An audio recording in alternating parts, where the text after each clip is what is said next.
Good afternoon, everyone. We are here with our presenter for our September 30th Debt Smarts Fall webinar. Um, and this is being recorded and it will be available on the Debt Smarts YouTube channel and also on our website, which is debtsmarts.org. So before I hand this over to our presenter, would like to just kick it off with a few introductory slides about who we are. So is that, can you view those slides? Okay, great. Okay, so today we are talking about before FAFSA, how to make accurate career and financial plans.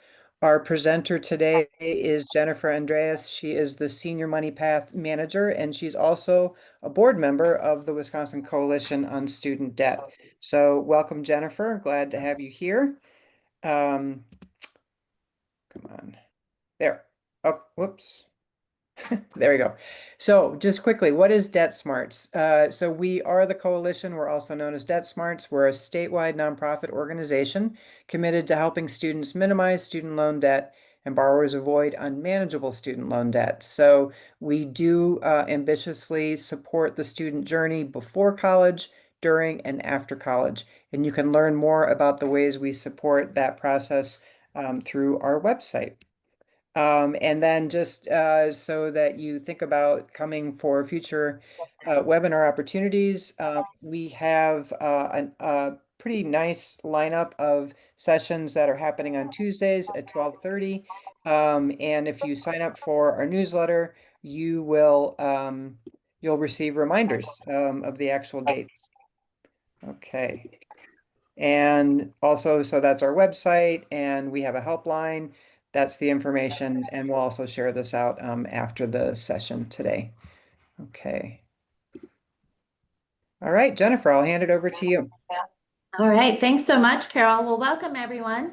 Thank you for having me this afternoon. I'm excited to kind of talk about how we at Secure Futures work on the before college and in preparing students for post-high school success. So today I'm going to take you in and show you a tool that we're using with students throughout the state of Wisconsin, show you how that works, how to get access, and then open it up for some questions, hopefully at the end.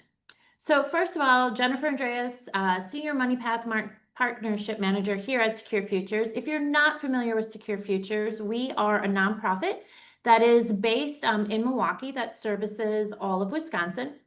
And we were founded back in 2006. And basically, we started because at that point, educators were looking for some personal finance curriculum. There wasn't much out there. Our founder said, hey, you know what? I think I can fill that gap and make that happen. And so we created our foundational financial literacy program called Money Sense and headed out with some volunteers and started delivering that program in schools in the greater Milwaukee area. As years went by, we introduced a second program called Money Coach, which partners our Money Sense curriculum and our Money Path curriculum, which you'll learn about, but also pairs students with one-on-one mentors and group coaches, because we found that just because we provide them financial literacy doesn't mean that they become financially capable. And so we're working that program primarily within the central city of Milwaukee and then also Racine. As we spent those years working in classrooms and with students, we realized that as years went by, more and more great personal finance curriculum was coming on the scene. And then we also saw amazing work being done in academic and career planning and giving students career-based learning experiences. But what we didn't see is anything that was connecting those two worlds and making it really personal for students. And so we created a tool called Money Path, which does just that. MoneyPath is a web-based application, like I said, that connects academic career planning with financial planning for students. It sits ideally best in that junior and senior year of high school. And I'm going to share my screen right now and just show you the MoneyPath website so you can kind of see this. So as I said, it sits best junior, senior year. And I often say, it sits best there because it's not a career exploration tool, it's a career realization tool.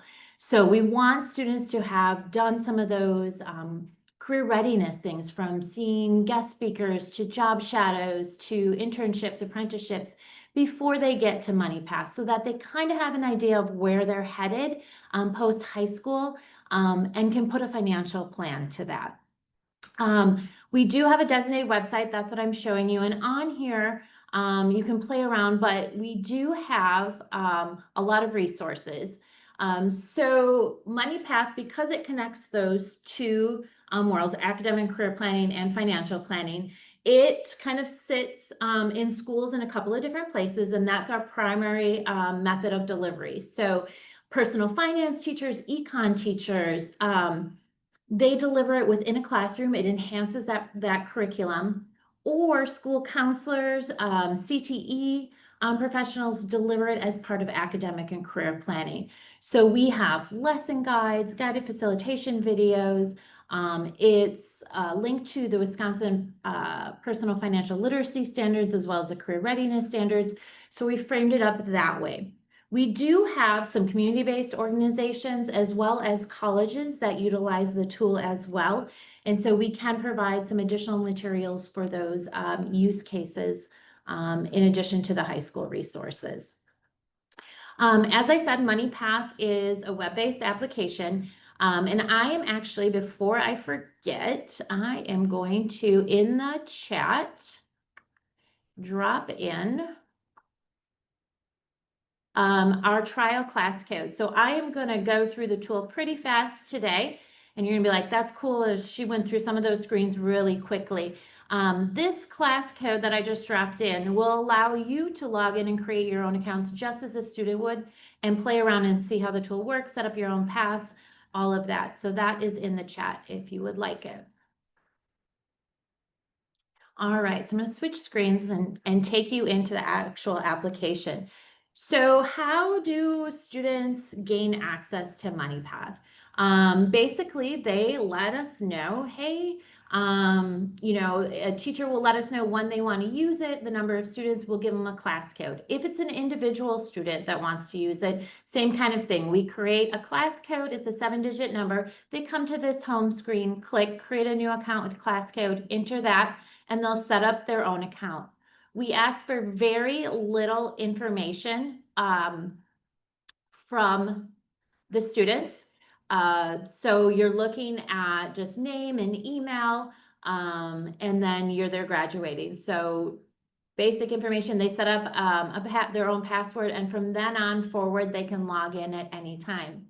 When we're working in high schools or colleges, we really encourage students to use personal emails, because they have access to MoneyPath forever. So as our students are going through and starting to finalize plans, as they're getting into college, maybe they're nearing graduation of college, they can continue to come back and use MoneyPath as a tool to solidify their plans, really see that financial picture.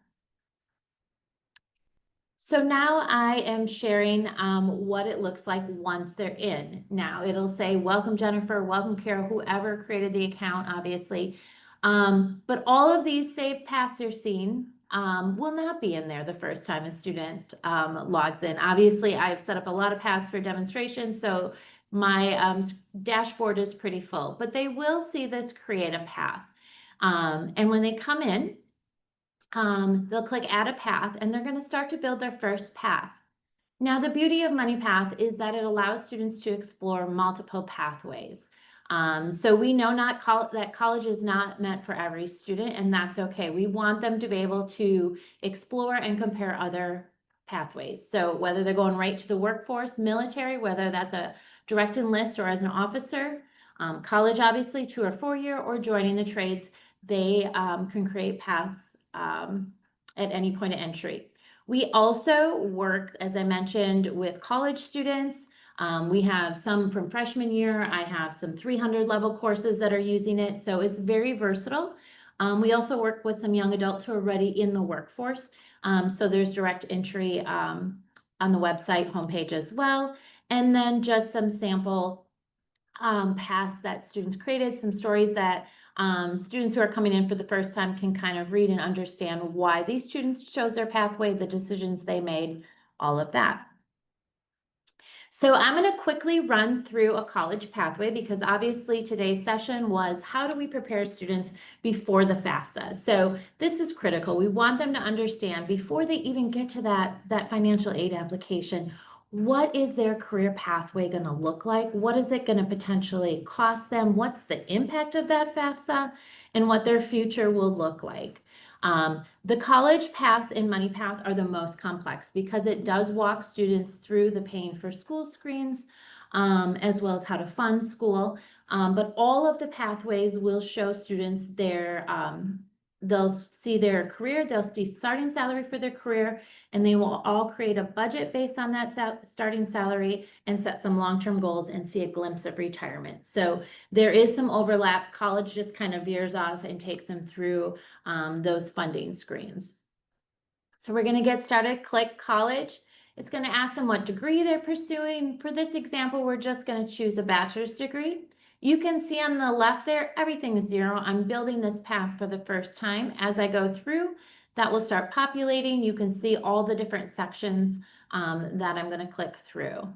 So from bachelor's degree, it's going to ask about transferring. So we know students are like, hey, I'm not sure if I want to do a 2-year and transfer to a 4-year. Perhaps I want to get my GPA up. Perhaps I want to get some general degree requirements out of the way and save some money. MoneyPath will allow them to build a 2-year path and then go into a 4-year path, and it'll put those calculations together. For this example, we're going to go right to a 4-year. It's then going to give them a list of areas that they're interested in studying. So you can see there's a whole multitude of areas. For this one, we're just going to choose business. And then it's going to list all the majors related to that interest area. And when they scroll down, you can see all those different majors. They click on one, business administration. On the right, they're going to see description of that major, maybe some of the skills that that entail in that major, what they'll be studying. And then they'll see starting salary, which we think is very important. So many of the tools out there give students the average salary. And as all of you probably know, when you start your career, you're not starting at average. So we really want them to have an understanding of what that looks like when they start their career. They'll also see percent employed, so the percent of students that got a job within that major within 6 months of graduation, and then the percent that went on to continuing ed. I will say at this point that all of our data sources are national sources. We have found those to be the most accurate and most detailed. And so those data sources are pulled in from multiple places. So like the Bureau of Labor Statistics, Department of Ed, Pay Scale, all of those data sources are listed on our website. We update them annually based on when the organizations update their data. But they do come from national sources. So for this, we'll choose this business and personal financial services. It's our major, and then they're going to be presented with the colleges that they're interested in attending, and they can search by city, by state. We're just going to put in search through Wisconsin schools. We're going to pick, we'll pick Madison today. When they click next, they're then going to see the costs associated with Madison. So on the right there, they will see everything from tuition and fees to books and supplies and what the annual expenses are for Madison. Now, if for some reason, because where the student is and when we updated the data, or depending on their situation, they can come in. The beauty of MoneyPath is that every section of it is customizable. So if for some reason they need to adjust the tuition, there was an increase this year, the data doesn't reflect that yet, they can come in and adjust those and reset that. They'll also see what the average student receiving financial aid pays. On the left there, it'll adjust if it's in-state, out-of-state tuition, on campus, off campus, at home. And then how many semesters it will take to complete the degree. So we know that we have some amazing students who are getting AP credits. They may be doing dual enrollment. So maybe, they've knocked off a semester or two. They can lower that to 6 and the calculations will adjust based on that. or perhaps they know they're going into a major that, most likely is going to take them 5 years. They can adjust that to 10 and the calculations will adjust based on that. From there, we're going to start to go into the funding pieces of MoneyPath. So first it's going to ask about financial aid, right? We're doing this pre-FAFSA, so we probably have a junior or we have an early senior. They have not received their financial aid award letter. So what it's going to do is give them estimated financial aid packages by family income based on that university. So we're at Madison, so you can see between 75 and 110 on the right there, the average financial aid package is about 7,700, but that just based on that income level. If they don't know, it's going to give them an average financial aid price for that school.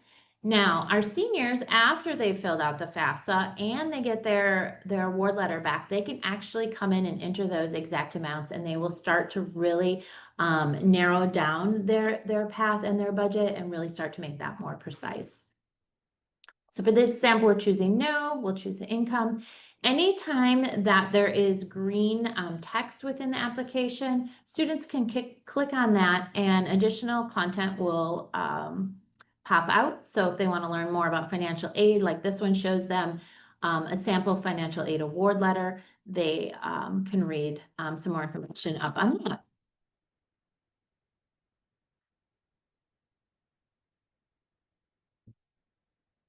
So I had a question. I'll answer that at the end if that's okay. Let me jump back into this. Lost my share. There we go. Sorry about that. It's then going to ask them about scholarships. No, hang on just a second. It's not giving me capabilities to move now. Let me try this again. Sorry, guys. All right, here we go.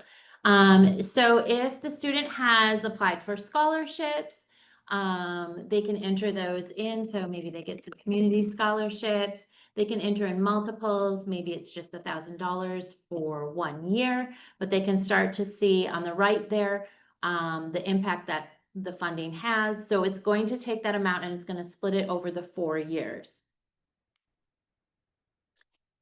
The funding then will ask about gifts and savings. So are they receiving any money from their parents, families? Either, grandma maybe have some money, maybe their parents have an EdVest account. They can enter in that amount. Have they set aside their own money? Maybe they've saved, they've had a part-time job, or they've saved their birthday and Christmas money. They can enter in that amount as well. And then it's going to ask them about employment income. So working during school, we know that that has a huge impact. Sometimes they're just working during the summer thinking, hey, I'm heading into college. I don't know if I can handle working. But then they see their estimated student loan debt and they're like, you know what, maybe I can work a few hours during school. But they can come in and they can see the impact of that as well. And it'll show them what that looks like. They'll take out for taxes, and then they can, estimate how much they'll be able to save out of that towards their school. And then they'll see a summary. So they'll see on the right there those expenses, those funding sources, and then what their annual deficit is. So the student would have an annual deficit of almost 17,000. We show them what that looks like over the period of 4 years with interest, the total amount they have to repay, and then what their student loan payment would look like. Now, they're like freaking out, that's too high, 738, that seems crazy. All right, let's go back. Let's see how we can take that number down. What if there's additional scholarships? What if you did work more during school? Let's go back and look at that. How can we get that number down? From there, then we kind of fast forward, we put this college student into their career, and this is where all of the pathways meet up, whether they're in workforce, military, they're going to start to budget based on that starting salary. So they can start to see, hey, is this career that I've been researching and interested in that I think I'm going to start, working towards, is it going to give me the lifestyle that I want? So we show them annual, monthly, take out those lovely taxes, and we're going to start to build that monthly budget based on their net income. They'll come in here, they'll see what that net income looks like averaged for the expense categories. They will also on the right there see what an average 29-year-old making about 54,000, what they spend in each of those categories, just for reference. They do have to fill these grade amounts in, and they can adjust those because perhaps, you know, they see themselves living with roommates for a while, saving some money. Depending on where they want to live, they may have a higher cost of living and have to adjust. They will also account for savings goals for both long-term goals and then retirement. This is based on zero-based budgeting, so in order to move forward, they do have to account for all of their income, expenses, and savings. And then we show them 4 long-term goals based on that amount that they were able to save. They can come in and edit these goals. They can change the amounts. And so basically it's a waterfall effect. It'll show them how long it takes to reach each of those goals. The only one they can't delete is the emergency fund because we really want them to understand the importance of saving for a rainy day. They can adjust the amount, but they can't delete the goal. And then the final piece is retirement, just giving them a glimpse, right? And starting to plant that seed about how important it is and the impact if they start saving early on when they start their career. So they'll see what that savings that they're able to put in their budget towards retirement, what that looks like, and they can toggle between an employer contribution or not and see the impact of that. And then they'll get a summary of all of the decisions they put in. That path will automatically save in the tool. They can save as many paths as they would like. Obviously, you saw mine in the beginning, all of those on my dashboard. I just want to show you one more thing. It's going to take a second for all my paths to load. But there is a beautiful comparison tool. So let's say, you know, we in Wisconsin here, we have the UW Direct Admit program. Now a student all of a sudden is getting 3 acceptance letters, is looking to study maybe business administration, but it's like, I don't know which school to choose. Let's look at those financially. Let's build a path for each of those and see if there's some dramatic differences or not. So they can come in and they can compare up to 3 paths at a time. They click on this little compare button and then it's going to put those paths side by side. So you might have a student, you know, this one's just looking at 3 Wisconsin schools. You might have a student that's looking in-state, out-of-state. One that's like, you know, I'm not sure if I want to go right to the workforce or do an apprenticeship. They can build those paths and use this comparison tool to look at those. And so that is pretty much MoneyPath in a nutshell. I only have a few minutes remaining, so I want to make sure that we answer any questions that are out there. And I think Robert said, where do you get the tuition fees, housing, and meal plan information? So as I said, on our website, we have all of those data sources. The back end of MoneyPath looks crazy, what everything filters in, but we pull from a multitude of sources, and just go to data sources on the website and you'll see where we get that information. Any other questions out there? I probably forgot the most important part, which is that this tool is provided at no cost to educators and students in the state of Wisconsin. As I mentioned early on, we are a nonprofit. We do all the fundraising to be able to offer that to students and educators, so there is no cost for the tool. Great. And Jennifer, if viewers want to have a more unpacked demo from you, how should they do that?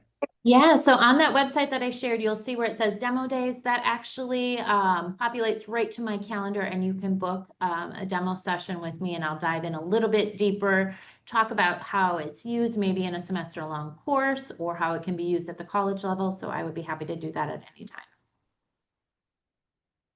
Great. No other questions? Well, thank you so much for this time. I hope you're excited about the tool. The one thing that I probably hear the most about it is that people say, I wish I would have had this when I was young. And I am one of those because I probably wouldn't have had as much student loan debt had I known what I was getting into. So we're excited to be able to offer this tool and help prepare our students for post-secondary success.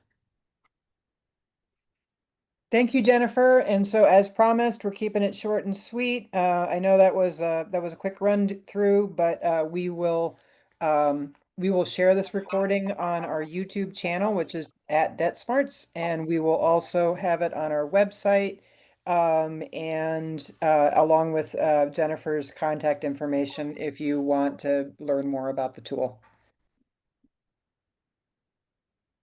All right, Thanks, everybody. wrap it up there and give you a minute back. Thanks, everyone.